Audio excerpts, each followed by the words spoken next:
आणि आता सर्वसामान्यांच्या निगडीत एक महत्त्वाची बातमी ती म्हणजे बँकांसंदर्भातली बुधवारी म्हणजेच उद्या बँकेचे 10 लाख कर्मचारी देशव्यापी संपावर जातात।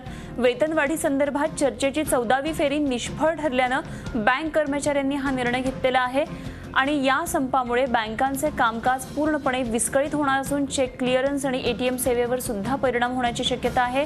UFBU आणि IBA यांच्यामध्ये वेतनवाढी संदर्भात काल चर्चा झालेली होती, मात्र ही चर्चा निष्फळ ठरली आणि त्यामुळे कर्मचाऱ्यांनी आता देशव्यापी संपाचा निर्णय घेतलेला आहे।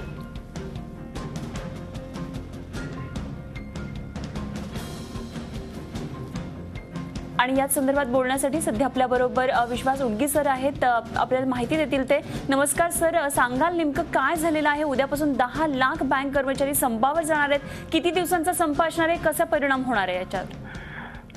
वेतनाच्या प्रश्नावरती हा मुख्यतः संप असला तरी अन्य काही मागण्या या संपात आहेत। United forum of bank unions या देशातल्या 9 प्रचंड मोठ्या ज्या संघटना आहेत त्यांची ही ज्याला म्हणतात प्रातिनिधिक संघटना आहे आणि काल दिल्लीला वाटाघाटी झाल्या, 14वी फेरी संपली आणि त्याच्यामध्ये 11% ही मागणी ही ऑफर इंडियन बँक असोसिएशनकडून देण्यात आली, जी अर्थातच आम्ही नाकारलेली आहे। आमची मागणी आहे की किमान 23% ही वेतनवाढ हवी आहे, कारण एकूण 1.25 लाख कोटी रुपयाचा नफा बँकिंग उद्योगामध्ये निर्माण झालेला असताना सुद्धा आज आम्हाला 23% नाकारण्यात येतोय, म्हणून हा संप आहे।